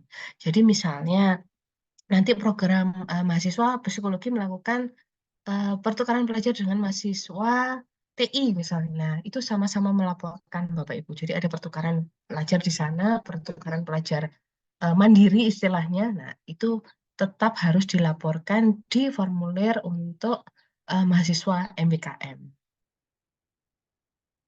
Jadi bukan formnya tidak ada, ya. Nah, di sini bisa diisikan. Saya kembali lagi. Pertukaran mahasiswa ada. Nah, pertukaran pelajar ini boleh. Pertukaran pelajar ini bisa dilakukan melalui platformnya Kemdikbud, bisa secara mandiri Bapak Ibu. Jadi misalnya di program studi Bapak Ibu, misalnya ada magang ya, ada mahasiswa yang mengikuti magang MSIB, ada yang magang mandiri. Nah, ini barisnya dapat ditambah. Biar nggak bingung, atau lebih jelas, sebenarnya namanya sama ya, tapi agar lebih jelas mana yang itu melalui platform Kemdikbud, mana yang itu mandiri, boleh diisikan di bawahnya, misalnya seperti ini. Magang mandiri. Yang ini boleh ditemukan magang Kemdikbud. Kemdikbud atau MSI ya, kalau nah, ini bisa diajarkan seperti ini. Tapi nanti sebenarnya jumlah mahasiswanya ini kalau kita tarik, tetap kami masukkan ke dalam satu BKP MBKM saja, yaitu magang. Ini dibedakan hanya untuk memudahkan bagi Bapak Ibu sekalian mengenali mana sih mahasiswa yang mengikuti platformnya Kemdikbud, mana yang mengikuti kegiatan mandiri yang diselenggarakan oleh Prodi begitu. Tapi nanti kami di LP3 akan tetap menarik itu sebagai satu BKP saja, yaitu magang. Seperti yang kita ketahui nih Bapak Ibu, ada 8 BKP MBKM. Jadi tetap nanti kami laporkan ke atas ya sesuai dengan 8 BKP MBKM itu. Walaupun nanti diselenggarakan secara mandiri atau mengikuti platformnya Kemdikbud, tetap kami laporkan dalam satu BKP. Itu mungkin semoga menjawab pertanyaannya Bu Ria, dan mungkin Bapak Ibu Kaprodi dan GPM lainnya juga bertanya hal yang sama. Monggo, jadi di sini di barisnya bisa dibedakan, misalnya magang mandiri, atau nanti ada lagi yang mungkin namanya beda lagi, atau magang industri, boleh disamakan Bapak Ibu. Jadi ada 3 nama magang di sini, boleh magang MSIB, magang mandiri, atau magang industri. Nah, mungkin mitranya berbeda, monggo Bapak Ibu bisa menyesuaikan. Gitu. Mungkin itu saja yang bisa saya sampaikan. Bapak Ibu, mungkin ada hal yang perlu dikonfirmasi. Nggih, Oh, nggih, saya Bu ingin Ria, bertanya. siap. Oh, Bu Ria masih ada, nggih. Oh, Bu Ria Angin, nggih. Baik, terima kasih. Nggih, Tadi Bu Ria Wiyafti, nggih, sekarang Bu Ria Angin. psikologi. Nggih. Nggih, baik, Ibu, monggo. Nuwun Bu Ilanka, pertanyaan saya untuk Bu Amalina dan jenengan. Nggih, siap, Bu. Begini, ini kan saya merasa apa langkah kita itu semakin hari semakin baik. Cuman melihat uraian dari awal tadi itu pekerjaan GPM itu sangat-sangat banyak ya. Jadi kita harus membuat laporan dari tiap-tiap dosen, terus kemudian itu pun macam-macam ya. Jadi program MBKM, program mandiri dan lain-lain. Nah, karena ini masih baru ya, kan baru kita harus merekam yang kemarin ya, pembelajaran yang kemarin. Mohon kiranya tidak jujak-jujak, apa itu jujak-jujak itu? Tidak apa ya, diberi waktu yang longgar gitu loh. Jadi dan kita hendaknya juga ada contoh yang sudah jadi. Saya berharap ada contoh yang sudah jadi yang mungkin akan berbeda memang. Jadi apa tuntutan-tuntutan di masing-masing prodi dari segi pembelajaran, nanti mata kuliah yang diajarkan, di samping itu juga dari mata kuliah yang diajarkan sampai tuntutan-tuntutan program masing-masing itu berbeda. Termasuk RPS juga, itu masing-masing pasti berbeda. Nah, oleh karena itu intinya adalah tadi saya kalau ada contoh yang sudah jadi kita akan sangat senang hati gitu ya. Saya khususnya itu akan sangat senang hati karena masing-masing nggak mungkin sama. Jadi masing-masing prodi, masing-masing kakak apa ya kelompok dosen itu keahlian dosen itu masing-masing juga berbeda. Mungkin di satu prodi mungkin ada 2 atau 3 ya memiliki kesamaan, itu akan berbeda. Nah, ini yang mungkin harus kita kalau saya itu sudah harus dipetakan gitu ya. Nah, pemetaan itu kan membutuhkan waktu ya. Itu ini yang ya pihak apa Pak Haris dan teman-teman ini harus saya berharap hendaknya bersabar untuk ya menemani teman-teman semua. Itu yang secara kelembagaan itu yang ingin saya usulkan. Yang kedua, terkait dengan ini pemahaman itu juga masih beragam. Jadi BKP itu mata kuliah atau metodologi itu juga masih beragam. Bagaimana sistem penilaian itu ternyata juga masih ada perbedaan pendapat. Itu ya. Saya tidak perlu menguraikan, tapi itu yang saya alami semester kemarin itu saya alami seperti itu. Nah, yang terkait ya karena itu harus diluruskan dulu bagaimana mungkin yang prodi lain sudah memahami sementara ada prodi yang tidak memahami bagaimana memandang mata kuliah yang menjadi konversi dari mata kuliah BKP dari magang. Magang itu terdiri dari apa? BKP itu terdiri dari beberapa mata kuliah dan bagaimana sistem penilaiannya itu mungkin ada yang teman-teman itu belum paham sehingga rumusan penilaian itu bagaimana itu juga masih mungkin berbeda dengan apa yang diuraikan tadi. Itu mohon maaf sebelumnya. Nah, ini maksud saya Bu Ilanka hendaknya juga memberi pemetaan prodi-prodi mana yang harus lebih sering didampingi dan mana yang tidak. Yang bisa jalan sendiri gitu misalnya seperti itu. Karena memang sangat tajam perbedaan pendapat ini. Saya alami sendiri. Saya nanti di luar forum saya akan cerita. Terus yang kedua ini terkait dengan bagaimana menyusun RPS Bu untuk Bu Amalina ya. Bagaimana menyusun RPS tadi itu? RPS-nya memang harus yang ideal seperti itu. Ya mungkin karena ribet, rumit dan lain-lain banyak teman yang akhirnya tidak bisa merumuskan. Walaupun ketika mengajar itu tema-temanya jelas. Jadi, pertemuan pertama saya mau bahas ini, pertemuan kedua ini, ketiga ini, dan semuanya tercapai. Jadi apa? Nah, tapi ketika itu dirumuskan menjadi RPS, itu cek angele gitu. Jadi contoh sederhana terkait dengan memprosentasekan yang tadi Bu, tadi dicontohkan Pak Milu juga belum tuntas ya. Ini apa itu satu mata kuliah terdiri dari CPMK, kemudian CPMK di breakdown lagi menjadi sub CPMK, kemudian menjadi prosentase. Nah, pertanyaan saya dari 16 pertemuan itu bagaimana memprosentasekan sehingga di bawah itu muncul nilai gitu. Selama ini jujur saya belum bisa. Saya menyederhanakan. Jujur ya, saya menyederhanakan karena 16 kali pertemuan itu terdiri dari beberapa CPMK, kemudian ada beberapa sub CPMK. Kadang satu CPMK itu sekian kali pertemuan. Ya, ada yang 3, ada yang 2. Terus CPMK itu ada yang merumuskan, teman-teman itu merumuskan tiap kali pertemuan itu satu CPMK.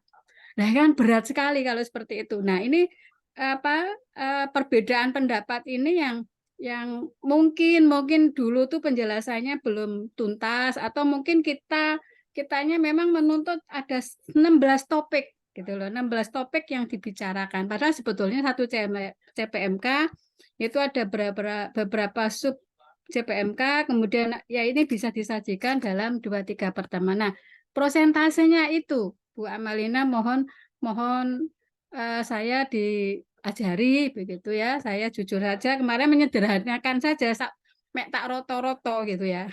Saya rata-rata sekian persen gitu. Ada yang karena 16 kali berarti satu kali pertemuan ya 1/16. Ini benar apa enggak? Pasti salah. Pasti salah kalau lihat penjelasannya tadi itu pasti salah. Nah, ini satu masalah sendiri saya kira ya. Jadi karena dari saya ya dulu pelajaran S1 saya ya sederhana saja, kita kan biasanya nurun dari yang sudah pernah kita pelajari ketika S1, S2 kok gini. Akhirnya kecenderungannya pokoknya targetnya itu berhasil. Gitu ya. Jadi kita itu targetnya berhasil, ada produk. Ya, misalnya ada teman-teman saya khususnya itu karena sudah pernah sudah pernah ke UMY, kemudian teman-teman di sana itu sekaligus untuk meningkatkan kinerja dosen gitu ya terkait dengan produk. Jadi produk suatu mata kuliah itu tidak sekedar hanya nilai saja, tapi mahasiswa itu diminta untuk membuat artikel gitu dan itu berhasil. berhasil. Jadi sekian, saya kebetulan kemarin memegang metodologi penelitian dan berhasil. Alhamdulillah ada 4 yang satu masuk Sinta 4, yang lainnya jurnal nasional.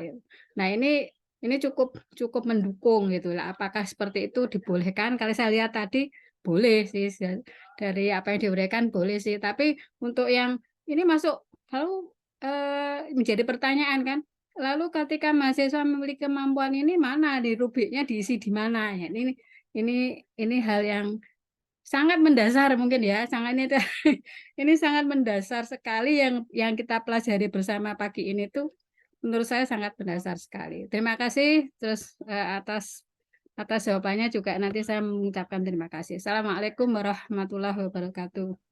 Waalaikumsalam warahmatullahi Warahmatullahi wabarakatuh. wabarakatuh. Oke, terima kasih Bu Ria atas pertanyaannya. Mohon izin, pripun Mbak? Bu Amalina, saya Eh, dulu atau Bu Amalina? Monggo. saya hanya menambahkan apa namanya Oh baik, menjawab sedikit, menanggapi. Nggih. menanggapi sedikit terkait RPS gini. Eh, Kami sadar Ibu bahwa hari ini pun tidak semua kaprodi dan UPM GPM yang seharusnya hadir itu tidak hadir karena beberapa halangan. Jadi kegiatan hari ini pun akan kami tindak lanjuti. Jadi pertanyaan-pertanyaan dari Ibu tadi akan kami tampung dan kami berencana untuk berkunjung sekali lagi, keliling lagi, Ibu. Jadi harapan kami ketika kami nanti berkunjung, dosen-dosen juga dilibatkan dan juga kita tuntaskan diskusi ini karena mungkin bisa jadi setiap prodi, setiap fakultas itu akan berbeda-beda kasusnya gitu ya. Mungkin nanti di IP terkait RPS, mungkin kita RPS yang dasar belum apa namanya pembobotan juga gitu. Tapi nanti terkait yang Ibu tanyakan tadi nanti kita bahas pada saat pertemuan itu gitu ya. Tapi pada dasarnya pembobotan tadi, karena yang saya garis bawahi adalah di pembobotan tadi itu kita lihat capaiannya yang ingin kita capai apa Ibu. Misalnya tadi metodologi penelitian yang ingin dicapai Ibu adalah menghasilkan produk gitu ya. Jika anak-anak bisa menghasilkan produk berarti capaiannya tercapai. Tapi apabila tidak mencapai produk berarti tidak tercapai. Untuk bisa menghasilkan produk ini kan ada step-stepnya, langkahnya yang kita masukkan di dalam analisis instruksional gitu ya. Di dalam untuk menghasilkan artikel itu kan anak-anak harus bisa menggali fenomena, permasalahan yang diangkat. Nah, permasalahan ini seberapa penting dalam penelitian itu? Jika penting sekali, berarti bobotnya bisa lebih tinggikan. Jadi di pertemuan keberapa, tujuannya adalah anak-anak CPMK-nya ya, sub CPMK-nya adalah mahasiswa mampu menggali fenomena atau permasalahan. Nah, ini jika penting sekali, bobotnya bisa diberi besar. Selanjutnya anak-anak bisa memilih metodologi yang sesuai gitu ya untuk tujuan penelitian. Bobot ini penelitian ini metodologinya besar nggak gitu? Apa metodologi itu penting nggak dalam keseluruhan bisa menghasilkan artikel tadi? Jika penting ya diberi bobot besar lagi. Terus kemudian kalau tinjauan pustaka ini penting tapi tidak terlalu penting, tidak sepenting permasalahan dan metodologi, berarti bobotnya bisa di bawahnya. Jadi itu seperti itu bobotnya Ibu. Jadi untuk menghasilkan yang terakhir itu kan ada step-stepnya, ada step itu bobotnya bisa jadi berbeda-beda. Kalau teori mungkin bobotnya tidak terlalu banyak, praktek lebih banyak, berarti nanti bobotnya ketika pertemuan yang mengharuskan praktek itu lebih tinggi bobotnya. Itu secara garis besar, nanti kita diskusi lebih lanjut ya Ibu ya. Monggo Mbak Ilankah? Tambahan sedikit, ini nanti kan juga tadi ada penjelasan harus terintegrasi ya dengan yang tadi itu. Apakah mahasiswa ikut apa model BKP Kemendikbud ataukah mandiri ataukah model Kemendikbud, dan di situ ada pilihan-pilihan, ada pilihan misalnya penelitian, ada macam-macam itu ya di yang Bu Ilanka mungkin nanti itu. Nah, itu kan harus terintegrasi. Nah, maksud saya apakah misalnya saya ini misalnya proyek kemanusiaan misalnya. Apakah proyek kemanusiaan itu bisa ya dihubungkan dengan mata kuliah yang saya ajukan, sehingga mahasiswa itu juga bisa terjun di proyek kemanusiaan tanpa kehilangan kehilangan, ya ini kan juga sama dengan yang, ya ini pemahaman ya, termasuk pemahaman tadi itu. Apa, ketika mata kuliah saya itu masuk konversi di proyek kemanusiaan MBKM itu, BKP itu ya, itu kan berarti harus dilengkan ya, harus dikaitkan, harus terintegrasi itu dengan pilihan-pilihan. Misalnya saya semester besok ini memilih ke proyek kemanusiaan bersama Bu Putri misalnya, Bu Putri 2. Jadi ini apakah semacam ini bayangan saya itu mata kuliah saya itu nanti ngeleng ke situ. Apakah seperti itu? Dan kemudian prosentasenya itu juga harus harus bobotnya itu seperti yang jenengan. Kita tentukan sendiri. Oh ini ternyata sangat mendukung, ini enggak. Ya, seperti itu kah? Mohon maaf nih bila saya kurang paham ini. Saya mungkin bisa menambahkan Bu Amalina, Bu. Oke. Jadi sebenarnya di tabel RPS yang kita punya itu ada kolom MBKM, Bu. Jadi monggo jika misalnya ada mata kuliah yang Bu Ria ampuh, nanti menjadi salah satu konversi untuk MBKM, nanti diisikan Bu di kolom MBKM itu pengalaman belajar yang akan diberikan ke mahasiswa itu apa? Oh Mungkin gitu. di tabel, Oke. nggih. Atau saya Bu Amalina tadi share screen nggih. Anu template RPS Bu Amelina.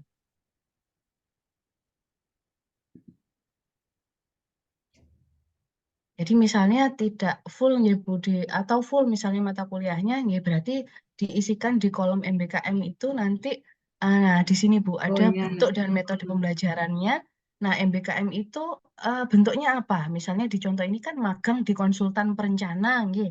Nah, misalnya Oke. yang Bu Ria proyek kemanusiaan. Nah, di sini Oke. diisikan pengalaman belajar yang akan diberikan mahasiswa itu sehingga mungkin nanti dianggap layak untuk konversi mata kuliahnya jenengan itu apa pengalaman yang akan diberikan kepada mahasiswa. Nah, di sini misalnya contohnya di sini sama nggih ketika ada mahasiswa yang ngambil non MBKM di sana pengalaman belajarnya membaca modul dasar konsep perencanaan rumah tinggal, menyusun paper. Nah, kalau MBKM di sini sedikit beda. Pertama membaca modul dasar konsep lengkap, yang kedua, nah mereka diminta untuk merencanakan site plan, layout dan dena tampak dan begitu. Ini tetap kita isikan non MBKM-nya bagaimana, MBKM-nya bagaimana, mengingat ada kemungkinan bahwa dalam satu kelas yang diajar oleh kita itu Mm-mm. tidak semua mahasiswa Ya menempuh betul. MBKM, J, Bu. Jadi Mm-mm. monggo saged diisikan di tabel RPS meniko kalau untuk Jadi pengalaman MBKM-nya. rumit sekali ini sebetulnya. Jadi begini, eh,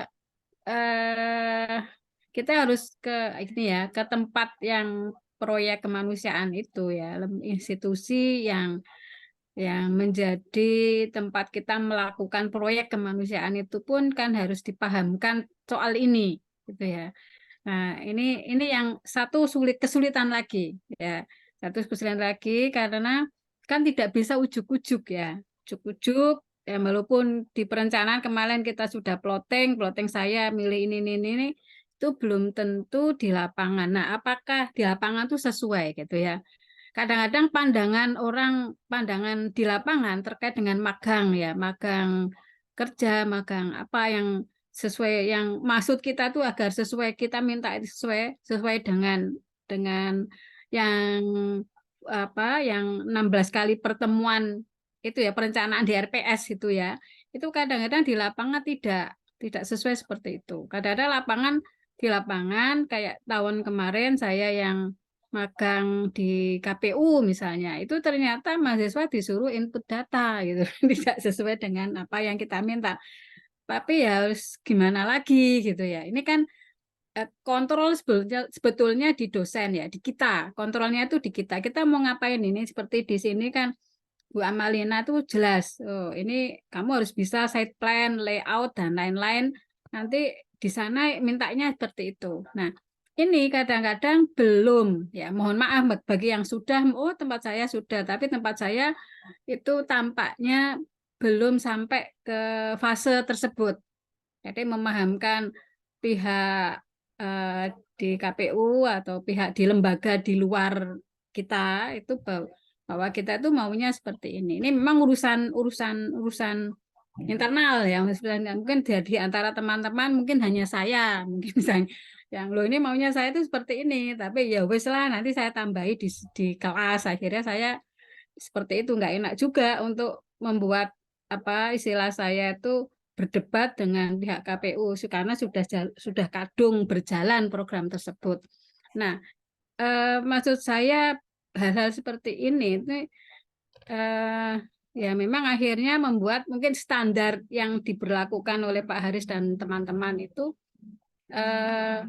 standarnya itu bagaimana? Apakah memang diserahkan kepada kita bahwa kita itu maunya begini? Tapi kalau seandainya tidak tercapai itu bagaimana?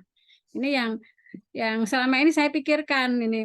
Loh ini kan mahasiswa yang mek dikon bantu saja secara keilmuan sampai teman-teman mengalami ora tambah pinter MBKM ini tiba-tiba. Jadi apa program-program BKP itu tambah tidak membuat mahasiswa semakin pinter karena kemudian hanya seperti itu. Ini mohon mungkin tidak semua ya, mungkin tidak semua prodi di sini yang hadir hari ini itu mengalami kesulitan seperti yang saya alami. Jujur ini agak terkejut juga saya karena memang baru juga ya Pak Menterinya juga mengakui ini mungkin ya di awal-awal pertemuan sosialisasi dulu di awal-awal kesulitan yang kita alami sekarang itu sudah beliau gambarkan, sudah beliau tangkap gitu ya.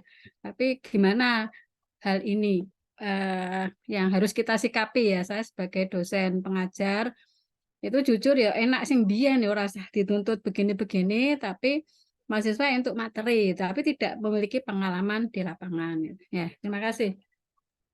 Oke, baik. Terima kasih Bu Ria. Jadi memang permasalahan MBKM ini karena memang program Garung ya dari pemerintah. Tentunya saya yakin bukan hanya Bu Ria yang menghadapi, tapi prodi lain atau universitas lain pun yang kelihatannya besar, megah, banyak mahasiswanya yang ikut MBKM, platform Kemdikbud pun juga mengalami permasalahan yang sama, Bu. Namun terkait konversi, kami kembali lagi, memang sesuai panduan BKP yang ada di universitas, memang konversi itu murni ranah dan kewenangannya di program studi karena memang yang mengetahui kompetensi apa yang ditanamkan di masing-masing BKP itu adalah prodi yang paling mengetahui begitu Ibu. Jadi mungkin nanti enggak apa-apa Bu, nanti kita ada forum lain kali yang kita bisa diskusi. Insya Allah kami kan akan dalam waktu dekat kami akan merencanakan kunjung-kunjung lagi. Ini kemarin kami sudah main-main ke fakultas dan ke prodi terkait dengan perumusan JPL. Dalam waktu dekat kami akan jalan-jalan lagi Ibu ke fakultas dan ke prodi untuk Siap. terkait dengan laporan pembelajaran dan lain-lain sebagainya tadi. Nggih, Dan siap. Sekedar sharing Punten mungkin nggih, Bu. Bu Nggih, Ilana, monggo. Bu Monggo Ria. Pak Haris. Nggih. Yes, kami juga mengalami hal seperti itu ternyata Ibu Ria. Artinya ketika kami magang di Bank BSI kapan hari itu mengalami seperti itu. Lalu kami di kelompok dosen keahlian keuangan kami kumpulkan, lalu kami buat bersama dengan BSI. Kita sampaikan kepada kepala BSI waktu itu, kalau di sana kan mahasiswa ternyata duduk hanya disuruh fotokopi. Nah, itu kan sudah di luar harapan kita. Lalu ketika kami diskusi di MBKM ini, kita kan punya subjek PMK atau KAD, Bu. Nah, kita sampaikan KAD-nya, lalu di sana ya alhamdulillah kita bertim, lalu menyusun itu dalam 16 kali pertemuan ini apa yang kira-kira sesuai dengan KAD. Nah, di sana ternyata ada digital. Kemudian, nah kita di sana di silabus kita itu sudah kita bikin penyusunnya adalah tim kami dan tim mereka, lalu kita susun seperti itu. Artinya ada kesepakatan di awal yang kemudian kita susun apa sih KAD yang akan diharapkan. Di sini Ibu, mungkin ketika kita itu kan akan terus-menerus kita lakukan. Kemudian dari hasil yang kita dapatkan itu, mahasiswa kami menulis skripsi, yang kemarin masih skripsi. Skripsi itu kemudian menjadi awal bagi kita untuk menulis kembali, untuk ikut yang kemarin. Kenapa sih ternyata ada kasus ini. Jadi itu ternyata menjadi siklus bagi kami. Nah, dari hasil pertemuan untuk menyusun silabus itu. Jadi mungkin ini hanya sharing Ibu. Jadi di kami sudah alhamdulillah terpecahkan untuk masalah mahasiswa ketika di bank itu hanya sebagai tukang fotokopi. Sekarang sudah kami mengarah karena sudah digital. Kami sampaikan di sana sudah ada istilahnya di OJK juga sudah ada template. Kami datang ke OJK, kita coba apa saja yang untuk S1 itu yang diharapkan. Nah, ternyata di situ untuk level S1 itu di kemampuan untuk di level 6 KKNI-nya kita temukan ternyata di situ. Jadi ini memang perlu sedikit tanda kutip kerja kita bersama dengan para stakeholder kita. Alhamdulillah, monggo nanti kami contohkan mungkin untuk bagaimana itu yang disusun bersama juga dengan OJK, Bu. Nah, akhirnya mahasiswa kita yang di lab perbankan, kita punya satu SKS itu di lab perbankan itu sudah tidak datang, sudah tidak menjadi tukang fotokopi lagi. Mungkin sekedar sharing. Terima kasih. Nanti Ibu kita share untuk ininya untuk template. Terima kasih Pak. Terima kasih. Terima kasih Pak Haris, terima kasih Bu Ria. Mungkin Bapak Ibu Kaprodi atau GPN lainnya ada yang perlu dikonfirmasikan kembali. Sekali lagi, sebagai tindak lanjut dari kegiatan pada pagi hari ini, insya Allah kami tim LP3 akan kembali lagi berkunjung ke fakultas dan program studi Bapak Ibu sekalian untuk berdiskusi kembali terkait laporan pembelajaran seperti apa yang disampaikan Bu Ria. Sebetulnya yang template laporan kinerja dosen tadi sudah saya berikan contoh untuk mata kuliah di program studi TIP Bapak Ibu. Jadi nanti sudah ada contohnya termasuk laporan kinerja tadi, di template-nya sudah ada narasinya, narasi di awal nih, di bab pendahuluan, tinggal narasi sesuai hasil kuantitatif dari form monitoringnya. Nanti form monitoringnya dalam bentuk Word juga akan kami share ke Bapak Ibu sekalian. Bu Ria, mungkin juga pertanyaan bagi Bapak Ibu Kaprodi dan GPM lainnya. Untuk waktunya, mungkin untuk laporan per semester ini, insya Allah kami coba dalam waktu 1 bulan ke depan ya Pak Haris, sambil kami jalan-jalan ke prodi dan fakultas untuk memastikan bagaimana laporan kinerja baik dosen, KKDK maupun program studi itu dapat terisi dengan baik oleh Bapak Ibu sekalian. Insya Allah begitu Bu, nanti bulan depan, akhir bulan mungkin karena bulan depan juga kita sudah mulai perkuliahan dan puasa, nanti kita lihat progresnya sampai 1 bulan ke depan.